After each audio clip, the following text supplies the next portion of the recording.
Welcome to the All Facts Matter podcast, where we push back against corporate media propaganda with facts, evidence, and data. I'm Peter, the author of All Facts Matter. Let's begin.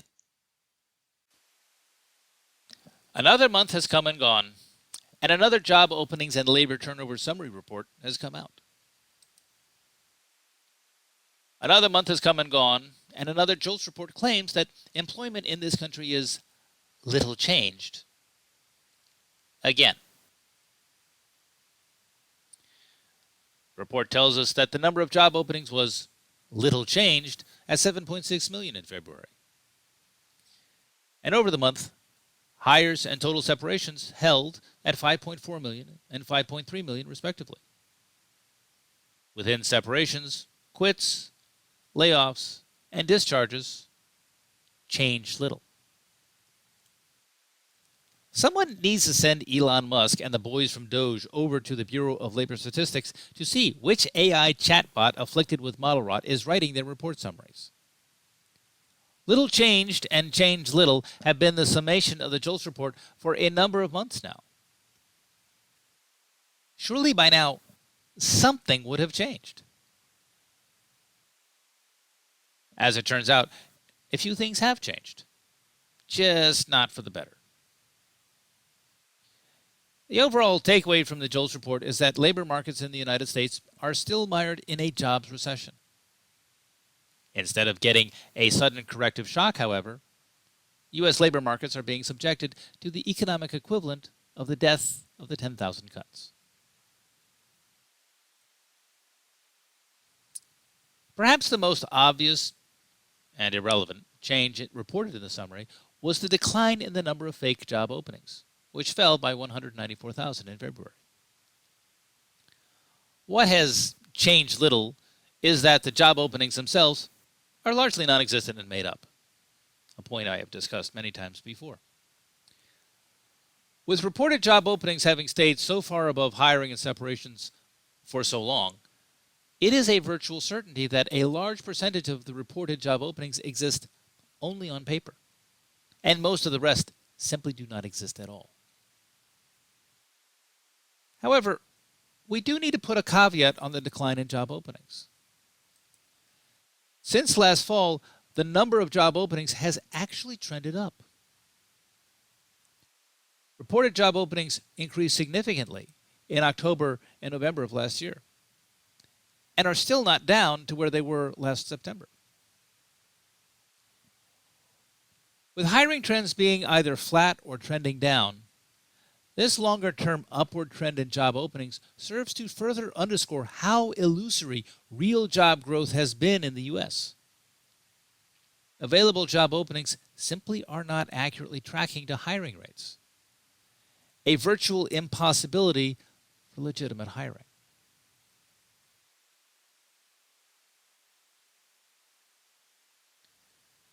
Hiring trends themselves have been mixed for most of 2024 into 2025. February was no different. After slumping in the first half of 2024, the pace of hiring in the second half of the year slowly trended upwards. And while the pace of separations has moved up, albeit by a lesser amount than the pace of hiring. As a result, net hiring, the difference between hires and separations, did improve slightly in February. However, that month-on-month improvement in net hiring stands in stark contrast to the overall decline in net hiring over the past few years. Relative to 2021 and 2022, hiring gains over the past 2 years have been anemic at best, bordering on non-existent. That weakness becomes even more apparent when we drill down into the various labor market sectors. While manufacturing registered net hiring improvement in February, for the past 2 years, manufacturing has largely been a tale of job loss, not job gains. Trade, transportation, and utilities has seen stronger job gains than manufacturing, but not by much. And over the past 2 years, Professional and business services have shaved jobs more months than they have gained jobs. And even leisure and hospitality has seen weak and problematic growth over the past 2 years relative to 2021 and 2022.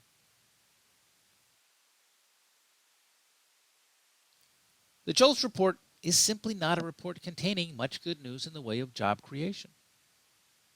Instead, the JOLTS report charts a steady decline in hiring since 2022 across multiple economic sectors.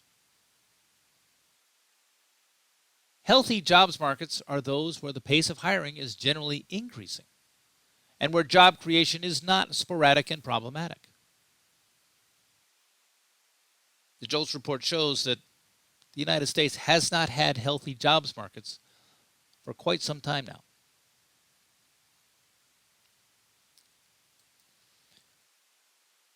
Now, as hiring has declined in the United States, joblessness has risen. The correlation between the two phenomena is easily understood and demonstrably obvious. Indeed, the JOLTS report makes nothing quite so clear as the impact of declining hiring on labor markets. More and more people either unemployed or out of the labor force entirely.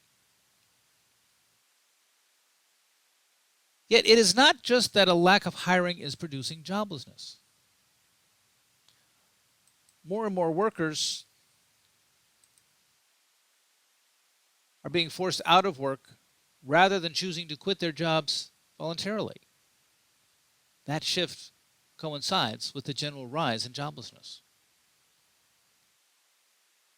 Now, this shift from voluntary to involuntary separation has been underway since 2022, making it a significant factor in the ongoing jobs recession in the United States. As an increasing number of people opt to remain at their jobs, an increasing number of employers are opting to separate people from those jobs. It scarcely needs saying that such trends are the antithesis of what one would see in healthy labor markets.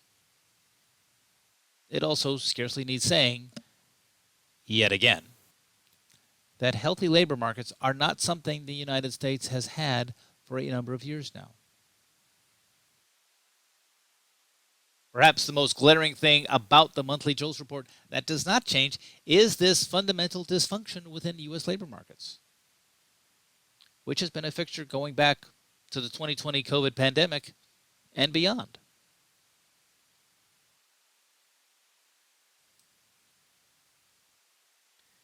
I have, for the past several months, argued that the United States is experiencing a jobs recession since at least November of 2023. With all its data that, according to the BLS, changes little, the JOLTS report does an excellent job of showcasing just how broad and enduring that jobs recession is. Indeed, it was just over a year ago that I noted how the most glaring deficiency in the JOLTS report at the time was a lack of meaningful change, which was tantamount to a lack of job growth and employment in the United States. As the current JOLTS report shows, the job situation has not improved in this country since then. Rather, it has continued to muddle through, stagnating instead of producing an engaged, dynamic, and broadly growing labor force. That deterioration in labor markets was especially noticeable at the end of 2024, without much improvement, if any, since then.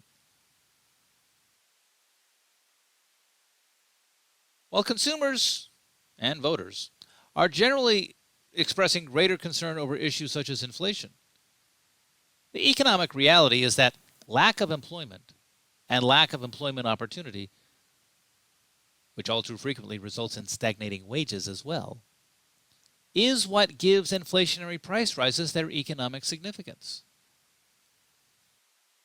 Without a general upward trend in the number of people working, there is little to produce an upward trend in wages. Without wage growth, every upward trend in consumer prices becomes more and more painful to workers, who, we must remember, are also consumers.